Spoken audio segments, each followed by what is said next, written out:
प्रभु यीशु मसीह के नाम में आप सभी को जय मसीह की। दोस्तों आशा करता हूँ आप सब ठीक हैं और बिल्कुल सुरक्षित हैं। दोस्तों 21वीं सदी को नेवर सीन बिफोर सदी के नाम से जाना जाता है। नेवर सीन बिफोर का मतलब है जैसा हमने पहले कभी ना देखा हो। 21वीं सदी में विज्ञान ने और भी ऊंचाइयों को छू लिया है और आज विज्ञान दुनिया को छोड़कर चांद पर और मार्स पर घर बनाने की तैयारियां कर रहा है। विज्ञान के बढ़ते हुए प्रभाव के कारण पिछले कुछ दशकों में कई जवानों ने मसीहत को त्याग भी दिया है और उनका मानना है कि बाइबल सिर्फ और सिर्फ एक काल्पनिक और मनगढ़ंत किताब है जिसे मसीहों ने अपने धर्म को फैलाने के लिए बना लिया है। और आज हमारे स्कूलों में, यूनिवर्सिटी में सभी के दिमाग में यही डाला जा रहा है कि हम सब इवोल्यूशन से यानी कि बंदर से इंसान बन गए या फिर बिग बैंग एक बड़ा धमाका हुआ और उसके बाद जीवन की शुरुआत हुई और परमेश्वर का हमारे जीवन में कोई भी रोल नहीं है। साइंस ही भगवान बन बैठा है और आज मसीह भी अपने विश्वास पर सवाल उठाते हैं क्योंकि वो भी लोगों से यही सुनते आ रहे हैं। आज आप इस वीडियो को पूरा देखना और इस वीडियो में हम जानेंगे कि बाइबल की छोटी से छोटी बात भी कैसे सच साबित हुई है और आज विज्ञान ने बाइबल से क्या सीखा है जिसे आज कोई भी नहीं बताता। तो चलिए दोस्तों हम शुरू करते हैं।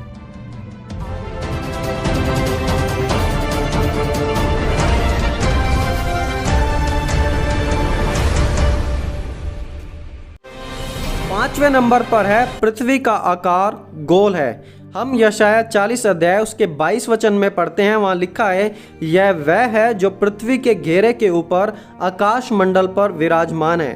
बाइबल में आज से 2800 साल पहले ही लिखा था कि पृथ्वी का आकार गोल है, लेकिन विज्ञान मानती थी कि पृथ्वी का आकार तो समतल है यानी कि फ्लैट है। क्रिस्टोफर कोलंबस एक दिन जब बाइबल पढ़ रहे थे तो उन्होंने भी यशाया 40 अध्याय उसका 22 पढ़ा, जहां उन्हें पृथ्वी के गोल आकार के बारे में पता लगा। और आज पूरा संसार मानता है कि पृथ्वी गोल है और इस बात में कोई भी शक नहीं है। साइंस ने भी यह बात बाइबल से सीखी है, बाइबल ने साइंस से नहीं। और इतना ही नहीं, बाइबल हमें यह भी सिखाती है कि पृथ्वी बिना किसी सहारे के लटकी हुई है। लेकिन पुराने ज़माने में यूनानी लोग मानते थे कि उनका देवता एटलस इस पृथ्वी को सहारा देकर रखता है और मनुष्य के सोच विचार में ऐसा तो बड़ा ही इम्पॉसिबल लगता था कि पृथ्वी बिना किसी सहारे के कैसे लटकी रह सकती है। इसलिए यूनानी लोग मानते थे कि उनका देवता पृथ्वी को सहारा देता है। अय्यूब उसका 26 अध्याय 7 वचन में लिखा है, वह उत्तर दिशा को निराधार फैलाए रखता है और बिना टेक या सहारे के पृथ्वी को लटकाए रखता है। और आज विज्ञान इस बात को साबित कर चुकी है कि पृथ्वी बिना किसी सहारे के लटकी हुई है। यह एक यूनिवर्सल फैक्ट है। दोस्तों चौथी बात, समुद्र के नीचे जल के सोते। बाइबल में लिखा है कि समुद्र के नीचे भी पानी के सोते हैं। हम सभी को ऐसा लगता है कि समुद्र में जो पानी है वो बस एक ही बार जैसे भर दिया गया हो और तब से वो पानी ही समुद्र में भरा हुआ है। लेकिन आपको यह जानकर बड़ी हैरानी होगी कि वास्तविकता में समुद्र के नीचे पानी के सोते हैं और यह सच्चाई विज्ञान ने बाइबल से ही जानी है। लिखा है अय्यूब उसका 38 अध्याय 8 वचन में, फिर जब समुद्र ऐसा फूट निकला मानो वह गर्भ से फूट निकला था, तब किसने द्वार बंद कर उसको रोक दिया। लाइफ साइंस की एक रिपोर्ट के अनुसार वैज्ञानिकों को समुद्र के नीचे बड़े बड़े जल के सोते मिले हैं। वैज्ञानिक माइकल जो इस रिसर्च के अगुवे थे, उन्होंने यह बात कंफर्म की और पूरी दुनिया के सामने सच्चाई बताई। उत्पत्ति 7 अध्याय 11 वचन में भी जब नूह के समय में बाढ़ आई थी, उस समय भी समुद्र के नीचे के सोते फूट निकले थे। लिखा है उसी दिन बड़े गहरे समुद्र के सब सोते फूट निकले और आकाश के झरोखे खुल गए। दोस्तों यह बात भी साइंस ने बाइबल से ही सीखी है और जैसा बाइबल में लिखा है कि समुद्र के नीचे वाटर बॉडी हैं, वैसा ही विज्ञान भी आज सिखाती है और विज्ञान इस बात को स्वीकार करती है। दोस्तों तीसरी बात, समुद्र में पहाड़ों का पाया जाना, अंडर वाटर सी माउंट। बाइबल में हम पढ़ते हैं कि समुद्र में भी पहाड़ पाए जाते हैं। सुनने में शायद आपको अजीब लगेगा कि समुद्र के अंदर पहाड़, लेकिन दोस्तों यह बात बिल्कुल सच है।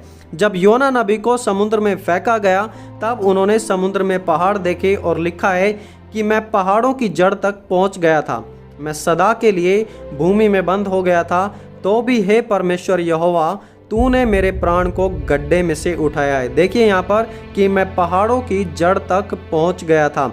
योना नबी समुद्र में पहाड़ों के बारे में लिखते हैं कि वो समुद्र में डूबते डूबते पहाड़ों की जड़ तक पहुँच गए थे।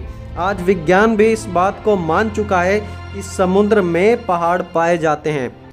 आज साइंस भी इस बात को मान चुकी है कि समुद्र में पहाड़ पाए जाते हैं। सिर्फ छोटे छोटे ही नहीं लेकिन बड़े बड़े विशाल पहाड़ भी पाए जाते हैं। और यह बात योना नबी ने आज से हजारों साल पहले ही बता दी थी। और वैज्ञानिकों का मानना है कि 1 लाख से भी ज़्यादा ऐसे सी माउंट पाए जाते हैं और मात्र पैसिफिक ओशन में ही 30,000 से ज़्यादा ऐसे सी माउंट पाए भी गए हैं। आज विज्ञान सी माउंट के बारे में रिसर्च कर रही है और ज़्यादा से ज़्यादा जानकारी जुटाने में लगी हुई है। लेकिन बाइबल में योना नबी ने हजारों साल पहले ही बता दिया था कि समुद्र में सी माउंट पाए जाते हैं, समुद्र में पहाड़ पाए जाते हैं। दोस्तों दूसरी बात, 8वें दिन में खतना किया जाना। बाइबल में परमेश्वर ने खतना करने का एक समय दिया था और वो समय था 8वां दिन। हर एक नया जन्मा लड़का खतने की प्रक्रिया के दौर से गुजरता था और उसका खतना 8वें दिन ही किया जाता था। जब मेडिकल डॉक्टर्स ने यह बात बाइबल में पढ़ी तो वो इस बात को टेस्ट करने के लिए बड़े ही उत्सुक हुए कि क्यों 8वां दिन ही कहा गया है, क्या 8वें दिन में ऐसा कुछ खास है। और उन्हें लगा कि अगर हम इस रहस्य को समझ लें तो हम सच्चाई का पता लगा सकते हैं। उन्होंने उत्पत्ति 17 अध्याय 12 वचन पढ़ा, जहाँ पर लिखा है, जब वे सब पुरुष भी 8 दिन के हो जाएं तब उनका खतना किया जाए। और आज मेडिकल साइंस इस बात को साबित करती है कि 8वें ही दिन एक नए जन्मे बच्चे में ब्लड क्लॉटिंग एलिमेंट्स का लेवल 100% से ज़्यादा होता है, जिसमें बच्चे को कोई भी रिस्क नहीं होता। 8वें दिन से पहले या 8वें दिन के बाद में खतना करने पर कुछ खतरे की उम्मीद होती है और खतरे की उम्मीद ज़्यादा ही बढ़ जाती है। और दोस्तों पहली और सबसे बड़ी बात जिसे साइंस बाइबल से सीखती है वो है समुद्र में रास्ते, paths of the seas. Bible सिखाती है कि समुद्र में रास्ते हैं। इस बात पर कोई भी विश्वास नहीं करता था कि समुद्र में रास्ते हैं। समुद्र में रास्ते कैसे हो सकते हैं? लेकिन भजन संहिता 8 अध्याय उसके 8 वचन में लिखा है, the birds in the sky and the fish of the sea and whatsoever passes through the paths of the seas. Paths of the seas यानी कि समुद्र के रास्ते।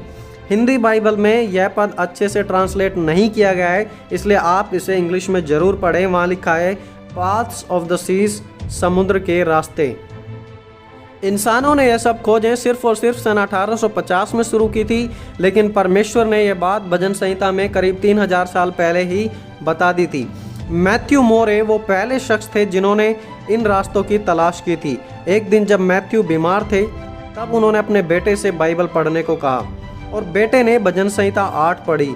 और जैसे ही मैथ्यू ने भजन संहिता 8 उसके 8 वचन को सुना कि समुद्र के रास्तों के बारे में बाइबल बताती है, तब उन्होंने ठान लिया कि मैं ठीक होने के बाद इस बात की खोज जरूर करूँगा। और उन्होंने सफलतापूर्वक खोज की और एक किताब भी लिखी। और आज भी जो लोग नेवी या समुद्र के बारे में पढ़ते हैं उन्हें ये किताब जरूर ही पढ़नी पड़ती है। दोस्तों साइंस बाइबल के खिलाफ नहीं है, साइंस तो बाइबल से सीख रही है और बाइबल को सपोर्ट कर रही है। दोस्तों आज इस वीडियो में इतना ही। इस वीडियो का पार्ट 2 भी बहुत जल्दी आएगा, जहां हम 5 और ऐसी बातों के बारे में जिक्र करेंगी जिनमें साइंस बाइबल को सपोर्ट करती है। इसलिए आप चैनल को जरूर सब्सक्राइब कर लेना और वीडियो को दूसरों के साथ भी जरूर शेयर करना। और हाँ दोस्तों, यदि आपको बाइबल और पुरातत्व विज्ञान पर आधारित वीडियो देखनी है, बाइबल एंड आर्कियोलॉजी पर, तो उन पर मैं ऑलरेडी वीडियोस बना चुका हूँ, उन्हें ज़रूर देखना, आपको बहुत कुछ नया सीखने को मिलेगा। तो दोस्तों आज इस वीडियो में इतना ही। वीडियो अच्छी लगी हो तो ज़रूर लाइक करना। दोस्तों प्रभु आप सभी को आशीष दे। आप सभी को जय मसीह की दोस्तों।